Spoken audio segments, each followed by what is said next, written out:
What is going on, everyone? Happy Monday.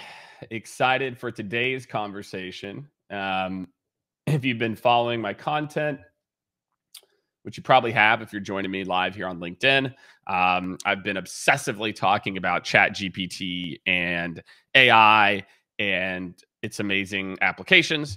And trust me, we will continue to do that.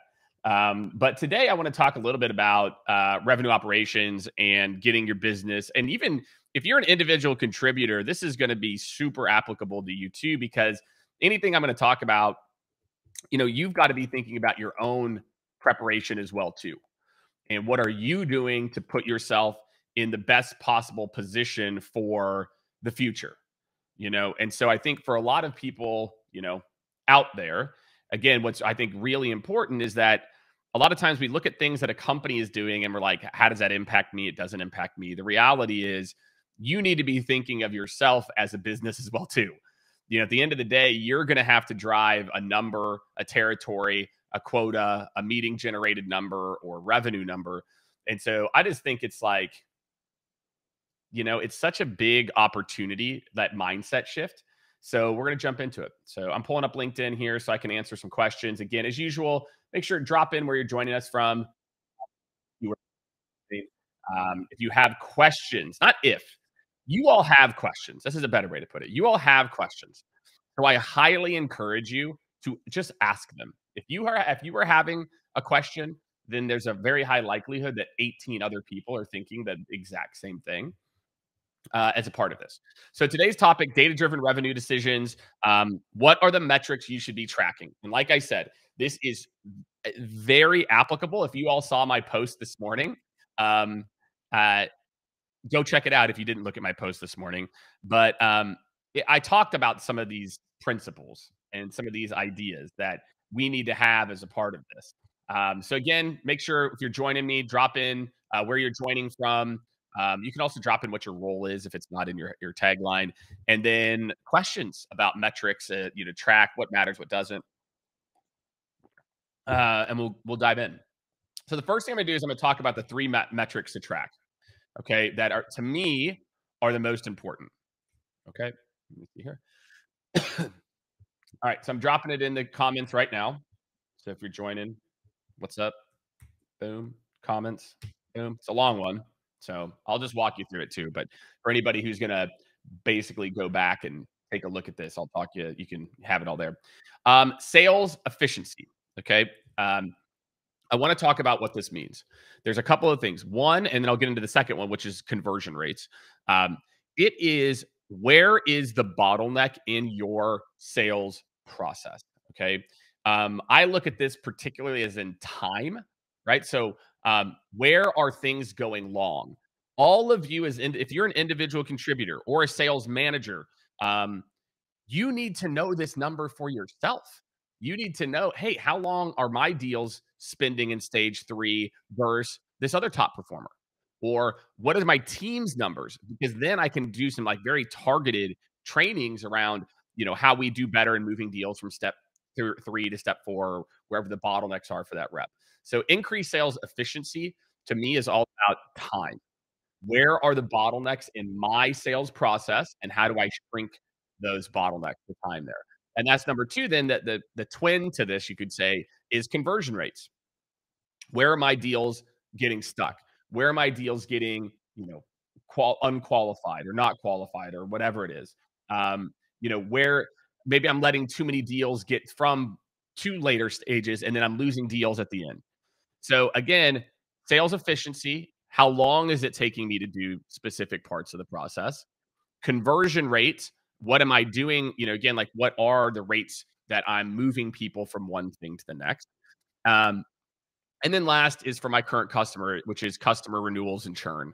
And I like even to look at this as like expansion, which is again similar kind of mindset. How are we proactively like measuring churn? Is pretty obvious, right? It's like they either renew or they don't. But again, I would think about what are these kind of early metrics that for your product might equal churn. So you might want to track. It could be again power usage, for example. It could be something else, but there's going to be some metrics that you're going to want to track that impact churn. And whatever that is for your business, it can be usage based for certain products. It doesn't have to be. So think about those 3 metrics. Okay. If you are an individual contributor or a manager, you have to know these numbers for your organization, right? And for you as a rep, period. Okay. If you don't know these numbers, it's really difficult to make change. Like, how are you going to make change if you don't know these numbers, right? If you don't know what's working, what's not working, how are you going to make your team better or yourself better, right? So again, just think about tracking. What are you tracking? Those 3 metrics, if you're in sales, are going to be the big ones. Okay, so I'm going to talk a little bit about now how can I actually get better at these 3 metrics. So again, I'm going to talk about, I'll just kind of break these down in terms of how RevOps, or again, if you are your own RevOps team, then how you can help this. The first, again, I'll talk about sales efficiency. Okay, is again, if you have a RevOps team, why RevOps is so valuable is a RevOps team gets to see the entire value chain. And one of the biggest issues I see with organizations is because each group is looking at things individually. I'm going to give a very specific use case. I might look at my sales process or my team sales process or my organization sales process and say, hey, stage 4 is going long. So let's write a new playbook for stage 4. Because that's obviously the issue. Well, what if actually in the marketing world, there's something marketing is not doing that they could be doing, that if you actually solved that first, and it could be like education, it could be like nurturing between meetings 2 and 3, that actually if you just did that, it would solve it. And so one of the issues you see in organizations or the customer success team, okay, churn, let's do all these things to this new processes and new playbook. Or what if actually the issue is pre-sales, pre-customer, and that we're not walking through expectations, we're not walking through what happens whenever we go live, all those things. So if you don't take a holistic view, the time piece, things that are going long, you will only attribute to your sliver of the problem. I can promise you that there's almost always something up the chain that if you solved that would make a big difference, right? As a part of it. And that really goes for conversion rates too. So to me, I think those are pretty interchangeable. Those are kind of like the 2 that I think that you get the gist of it, that, look, if someone is going to, look at the whole value chain, you can also think about conversion rate. Like, hey, we're losing people at this step. Well, is the issue actually what we're saying in that step? Or is it 2 steps before and the expectations that are being set, right, as a part of this? One of the ones I do think is interesting, though, is the customer churn one, right? So the 3 metrics, right? Sales efficiency, which is kind of, think of like average sales cycle and stage and time in each step. And then you've got conversion rate, which is conversion rate, how many people go from one step. And then you've got churn. And so where RevOps can come in for churn, and again, if you don't have, a RevOps team that's supporting you, do this your damn self. Don't sit around and wait for someone to do it for you. So let's talk about where RevOps is really important for churn. Okay. All my salespeople out there, you can raise your hand. It's anonymous. I can't see who is clapping or celebrating or whatever. Actually, I think maybe I can. But how many of you have ever set an expectation with a customer and like you might have said like, oh, it's going to be really easy, it's so easy to get started, and said things like that? How many of you have said that? Like, oh no, it's no problem, it'll be really easy to get started, right? We've all said it. If you're in sales, you can raise your hand, you can do the funny emoji. Funny? Is that a funny emoji? So we've all done this before, but I can tell you again, where RevOps can help is looking throughout the funnel. Too often, again, I see the poor CS and account management team over here, and they're trying to build more proactive processes to engage accounts. We help them to build out account tiers. We help them to build out account planning processes. And the real issue is the sales team is not setting clear expectations up front. Sorry, sales teams, you all know exactly what I'm talking about. Um, and and so there's nothing you can do. You got to fix that part of it, right? Or think about marketing. Marketing can then use customer insights to create better content at the top of the funnel, or help with a renewal process later, or help with the actual sales process, right? And so, if you're looking at this holistically, and you're looking at one revenue organization, or for you, one salesperson that does these things, and you're your own little marketer or your own account manager, you have to be able to look at all steps of the process. You have to realize that a problem downstream is usually caused by something upstream.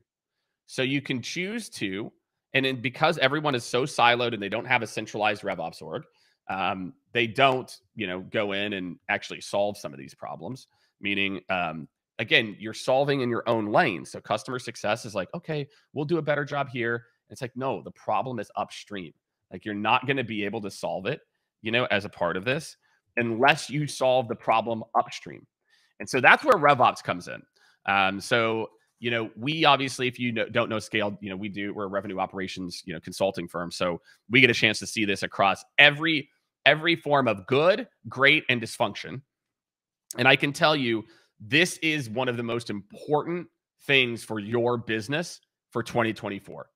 That if you do not have either a partner like us or somebody internally who is responsible for this holistic journey, you are going to be in trouble. You will consistently be wasting time, wasting energy, solving problems over here in your own little silo when you should be solving problems back here. You're going to undertake these big playbook overhauls and do these other things. You're going to revamp your CRM and all this stuff when the issue isn't the CRM, it's this process issue over here. And so going into 2024, I really implore all of you to think more holistically about your RevOps organization and the metrics that you're tracking. Again, if you are a rep, just track these metrics yourself. I'm telling you, I put out, if you guys saw my post this morning, again, I talked about if I was starting in sales right now, what I would do. And I can tell you all, I was a data freak. I've told this story before, but I'll tell it again if you're new to my content. My very first job out of college, I was with the Tampa Bay Rays. And this is a perfect illustration of why data, like, I don't wait for like my boss to tell me about a data point. Like, I'm tracking my own stuff so I can get better. So Tampa Bay Rays had an inbound phone loop. And how it worked, there's like 12 of us on this phone loop. When a lead came in, if you were on the phone, it would go to the next person. And this is for phone inbounds. And so after the first season I was there, I mapped every inbound call that led to a sale. And what I did is I found these little pockets where nobody called in. It was like, kind of right before lunch, later in the day when most people are kind of working in meetings, like 2:00, right before people go home and they're wrapping up. It was like 4:00. There's like 3 or 4 points during the day that I found nobody called in. So, okay, this phone system tree is set up to skip people when they're on calls. Why don't I just make all my cold calls in those blocks of when nobody calls in and just get all the inbound? And that's what happened for about 2 weeks. I literally sat there and I did a scatter plot. I mapped it all and I found these little chunks, again, with my own data. And I'm sorry, the data of the organization. I went and looked, I went and found it. And I cleaned up. And my peers started to get pissed off. I literally showed them the data. I showed my fellow sellers the data that I was using and why I was doing it. And most of them still didn't do anything. And so, my friends, you can do things based on gut or intuition, which is good. I'm all for a little bit of that. Or you can do things based on data. So again, if you are a seller, you need to know these three metrics. Maybe churn, again, if you're a seller, you might want to understand how your deals are faring. Like, are they churning? Are they not churning? Because that could impact your ability to get a referral or a customer later. But just think about knowing your own metrics. Every seller out there needs to know their own sales metrics. Every sales leader, you need to know this for your team. Efficiency, how efficient are we at moving people through the process holistically? Conversion rates, what % of people are moving? And then if you deal with churn, But what are the leading indicators of churn and how can we reduce those? So that's what's up, everyone. Hope everyone is doing amazing. We had a quiet group today. I didn't see a lot of chatter in the comments. That's all right. It's Monday. The Chiefs won, though, so that's good. And then if you haven't signed up, make sure Thursday, me and my man, Kevin Dorsey, we're going to go live 30 minutes early because I've got a pumpkin carving with my daughter at school that I'm not going to miss. So 10:30 Central on Thursday. Sign up. I just dropped the link for the AI Unleashed series. It's 100% free. Sign up for one of our AI workshops. They're like 50 or $100 or something. You can get access to like our Notion page, which has a whole bunch of prompts. And then, yeah, if your organization is trying to solve some of these RevOps challenges, I really feel like we have some of the best strategists in the world on how to do this sales friendly versus from like how to solve it with technology, because revenue operations is not technology. It is process and technology. And I really feel like we are, some of the best in the world at understanding complex or even simple sales processes and how to build systems to optimize that. So hit me up. You can book time with me there. And yeah, have a great rest of your week, everybody. We'll see you on Thursday. Sign up for all the stuff. Book time with me to talk everything RevOps or AI. And I'll see you all on the next one. Have a great rest of your day, y'all.